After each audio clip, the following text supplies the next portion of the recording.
Good evening, folks, and welcome to another edition of Ice Wolves Insider. And it's Liam Brennan, the hat-trick goal, wins the Credit Union Cup for the LaRange Ice Wolves.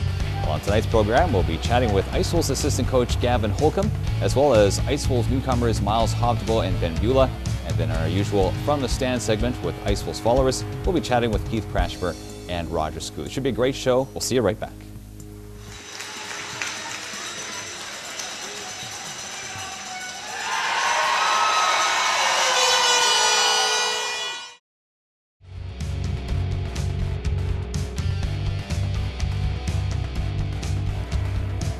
Welcome back to Ice Wolves Insider. We're joined right now by Ice Wolves assistant coach Gavin Holcomb. Gavin, welcome to the program.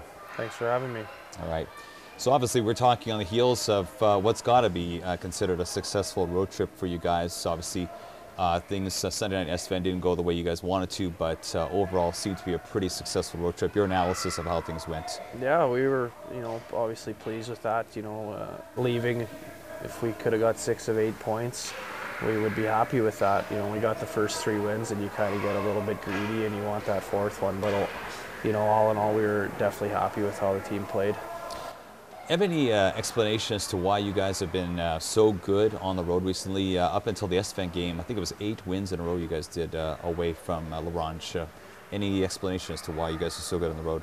I'm not too sure, to be honest, why. Daniel was asking me the same thing, and it's definitely a good thing to have happen, that we're playing well on the road. I think guys are just trying to keep the game as simple as we can, and we kind of need to make sure that we take that mentality to the home games. We tend to get a little bit fancy. You want to impress the fans, in LaRange, and I think if we just keep things simple like we do on the road, that would be definitely something good to bring home.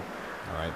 One of the things that a lot of onlookers have noticed in recent weeks is your team's improved defensive play. I'm assuming the coaches obviously have noticed this.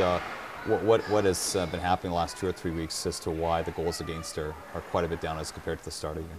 Well, we've just, everybody's getting more familiar with the systems. We're becoming more efficient as a team.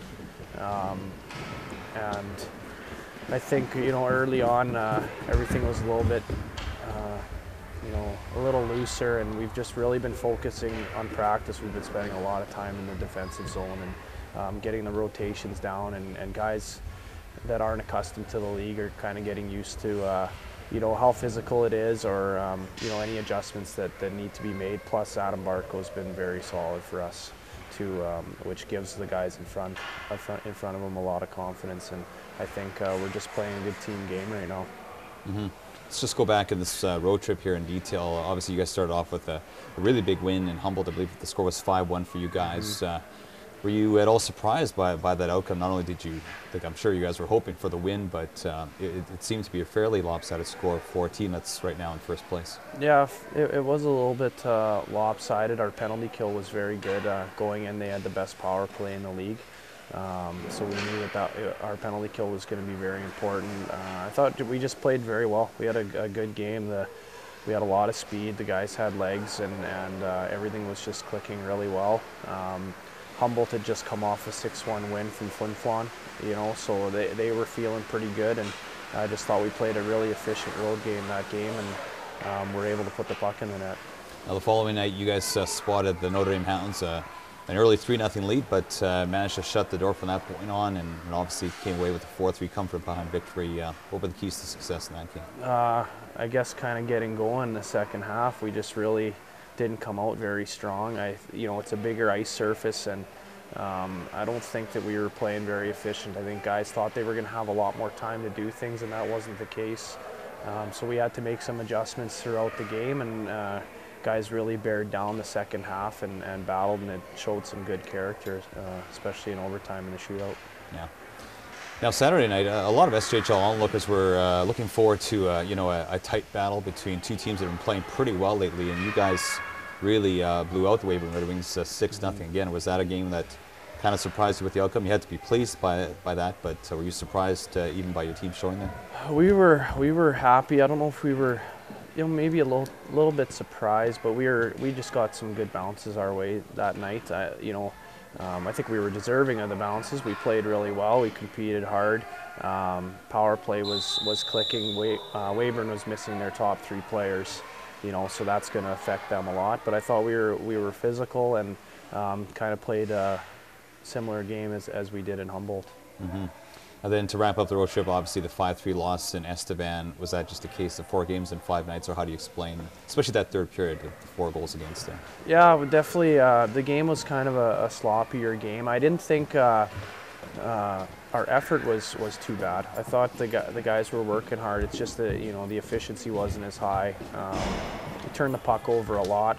Plus, to add to that, we weren't getting the bounces. A lot of pucks bouncing over top of our sticks, and it was just a bit of a sloppy game where things weren't going our way too much. Now, coming into that game, you guys had the highest winning percentage in the entire league. Right now, you're second best. Given all the new faces and all the changes you guys have had to make compared to last year, are you surprised at what you guys have been able to accomplish so far this season? Have you exceeded expectations for this point of the season? We're definitely happy with where we're sitting. We do have a lot of guys that were here last year, though, and they're the ones that we're leaning on to be the leaders and everybody to fall into that kind of mold. So it's just a matter of being efficient. We really like our depth up front.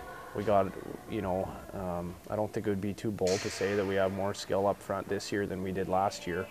And it's just our defense are doing a great job of giving those guys the puck.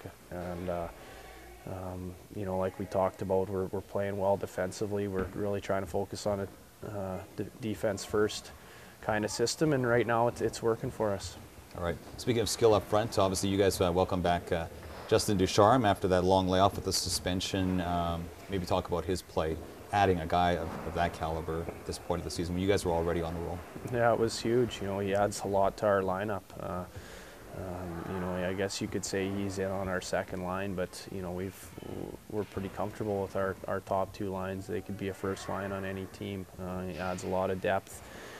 He did a great job during his suspension of keeping a good mindset and staying in shape and working hard. And we just told him he should just treat it like an injury, but the bonus is he can still work out and he can still stay in shape and all that. So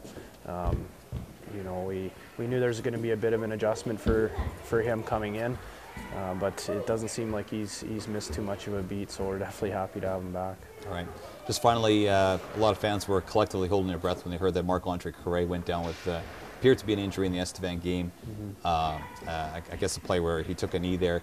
What can you tell us in terms of his status? Is he available to play relatively soon, or is it looking like more like a long-term injury?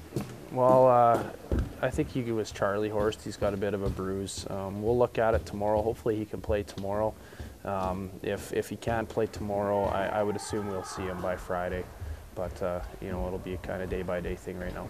All right. Well, Gavin, thanks for being on the program tonight. Thank you. All right. If you're just joining us, this is Ice Holes Insider, and we've been talking with Ice Holes assistant coach Gavin Holcomb. We'll be right back with Ice Holes players Myles, Hovdebo, and Ben Buell.